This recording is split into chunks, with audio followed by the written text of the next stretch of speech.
السلام علیکم ورحمۃ اللہ وبرکاتہ۔ آج کا جو سبق ہے وہ شروع کرتے ہیں۔ یہ جو کلمہ ہے اس کو دوسرے کلمہ سے اس طرح ملا کر پڑھیں گے، صراط الذین، صراط الذین، اس طرح کر کے۔ سب سے پہلے ان کے مخارج یہ میں نے اشارے لگا دیے۔ صاد، اس کا مخرج جو ہے زبان کی نوک، اوپر والے دانت اور نیچے والے دانت جس جگہ ملتے ہیں اس جگہ پر زبان کی نوک لگا کر ادا کرنا، یہ مخرج ہے صاد کا۔ را جو ہے یہ زبان کے کنارے اور اوپر کا تالو کا آگے والا حصہ جو منہ کی طرف ہے وہاں سے ادا ہوتا ہے۔ الف جو مدہ ہے یہ منہ کے خالی حصے سے جوف دان سے ادا ہوتا ہے۔ طا جو ہے یہ زبان کی نوک اور اوپر والے دانتوں کی جڑ سے ادا ہوتا ہے۔ دوسرا یہ آپ دیکھ لیں کہ ان میں کتنے حروف موٹے پڑے جاتے ہیں، تو صاد بھی موٹا پڑا جائے گا، طا یہ بھی موٹا پڑا جائے گا، کیونکہ ان میں صفت استعلاء پائی جاتی ہے، یہ حروف مستعلیہ میں سے ہیں۔ را کے اوپر زبر ہے، را کے اوپر پڑھیں گے، اور الف جو ہے وہ ما قبل کے تابع ہوتی ہے۔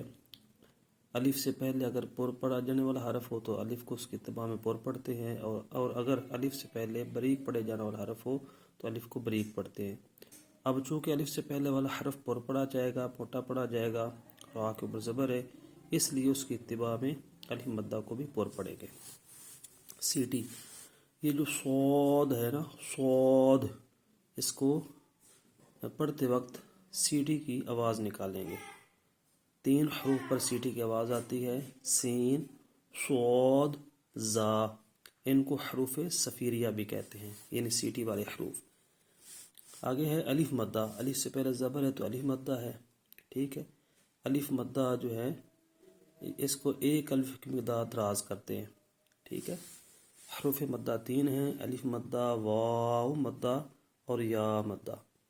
ان حروف کو یعنی جو حروف مدہ ہے ان کو ادا کرتے وقت ایک الف کی مقدار دراز کرنا یہ ضروری ہوتا ہے، اور ایک الف کی مقدار کا اندازہ بند انگلی کو درمیانی حالت میں کھولنے سے لگایا جاتا ہے، نہ زیادہ تیز اور نہ زیادہ ہی آہستہ، درمیانی حالت میں۔ صراط، صراط الذین، اس طرح کر کے پڑھیں گے۔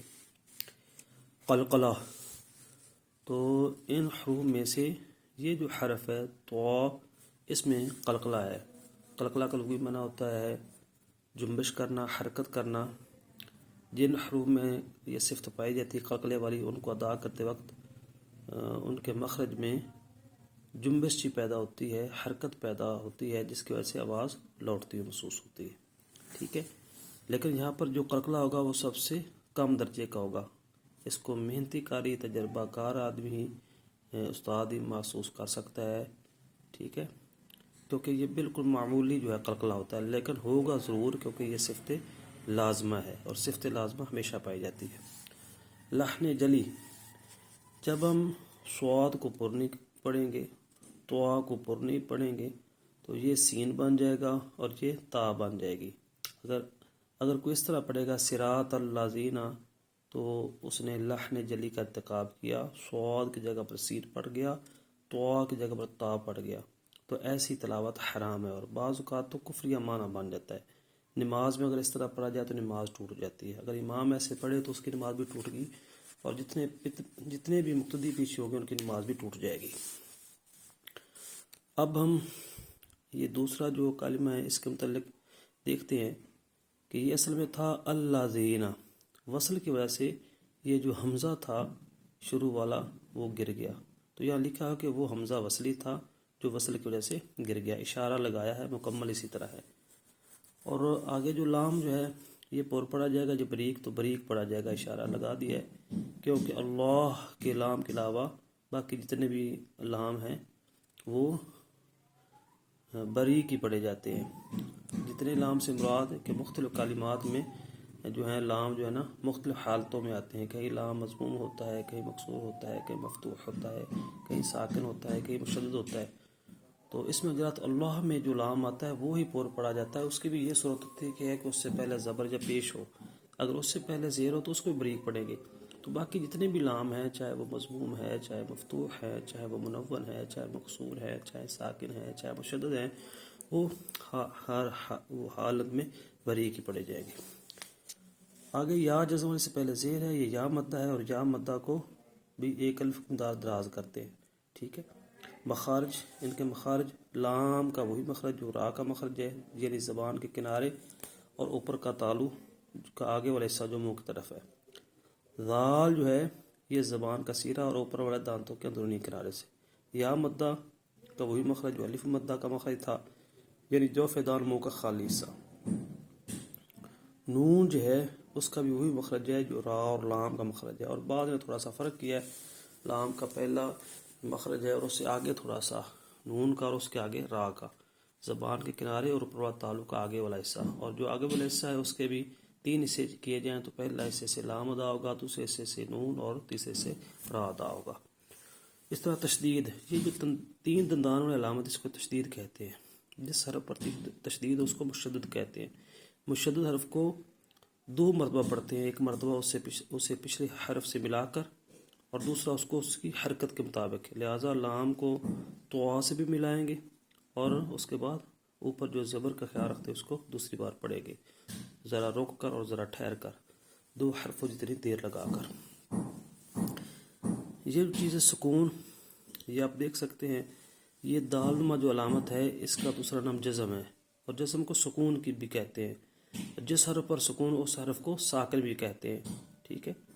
تو یہ اس کی طرف اشارہ ہے یہاں پر سکون کا۔ تو ساکن حرف کو کیسے پڑھتے ہیں؟ اس کو اس کے پچھلے متحرک حرف سے ملا کر پڑھتے ہیں، لہٰذا یا جو ہے اس پر سکون ہے تو اس کو پچھلے حرف جو ہے نا ذال سے ملا کر پڑھیں گے، ٹھیک ہے۔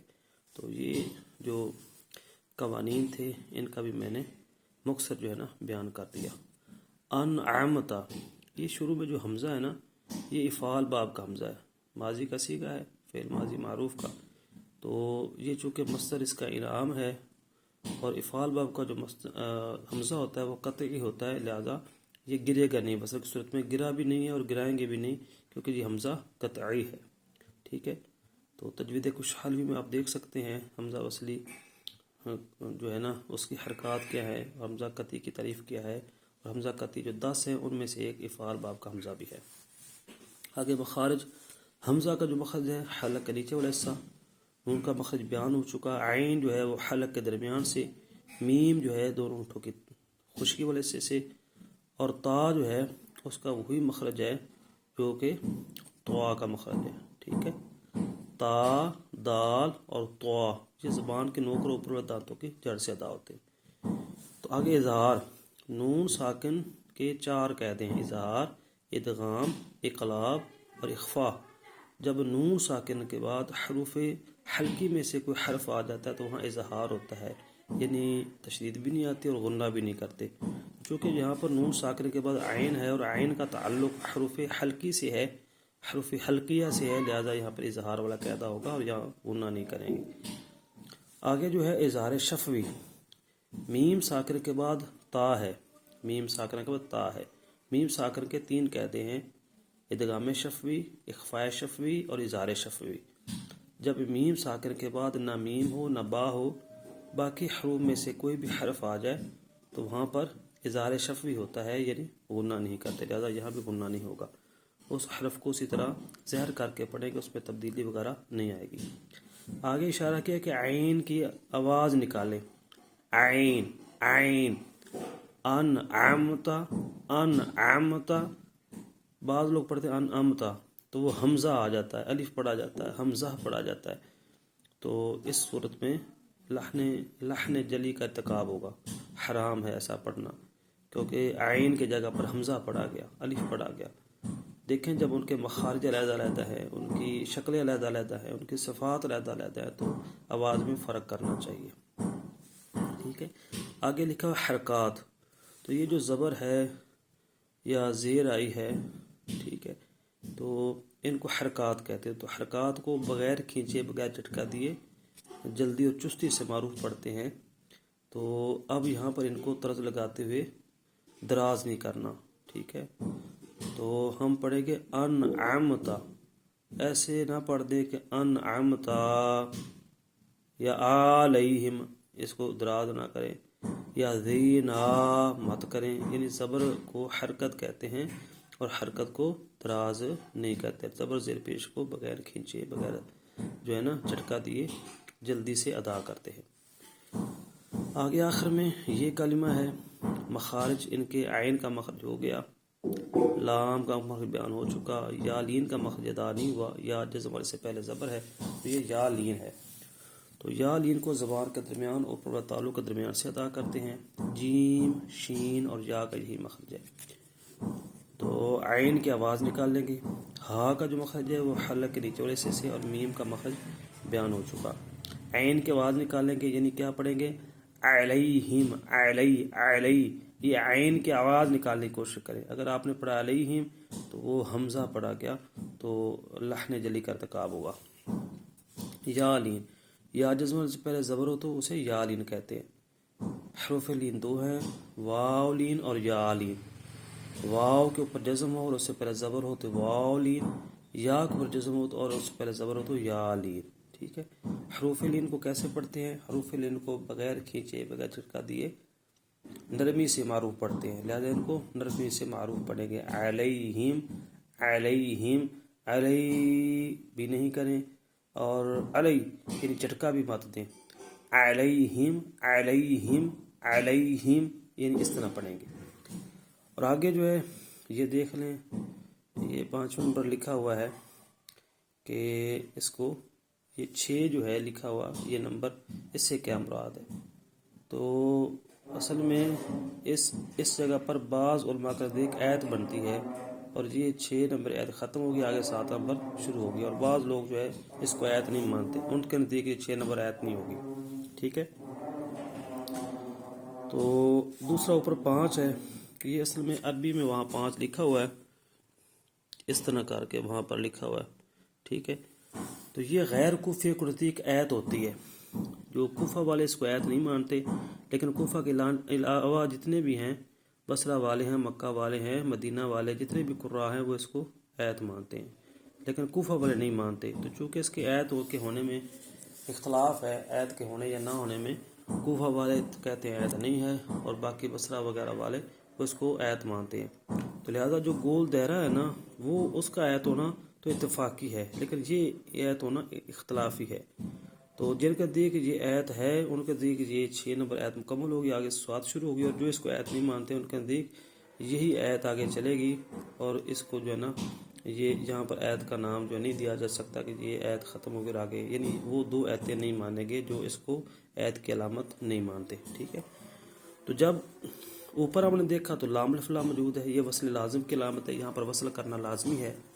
ٹھیک ہے، اب جب 2 علامتیں جمع ہو جائیں تو دونوں میں سے کسی ایک پر بھی عمل کر لیں، جائز تو ہے لیکن اوپر والے پر عمل کرنا افضل ہوتا ہے. تو اوپر والی علامت چونکہ وصل لازم کی، لہذا وصل کرنا ہی یہاں پر جو ہے وہ بہتر ہے، وصل کرنا ہی افضل ہے. لیکن اگر آپ وقف کر لیں گے تو جائز ہے، کیونکہ نیچے 5 جو ہے یہ غیر کو پھر دیکھ آیت ہے، اور جہاں پر آیت ختم ہوتی ہے وہاں پر وقف جو ہے جائز ہو جاتا ہے. ٹھیک ہے، اگر کسی جگہ سے آپ کو سمجھ نہیں آئی تو آپ پوچھ سکتے ہیں. اللہ تعالیٰ عمل کرنے کی توفیق عطا فرمائے.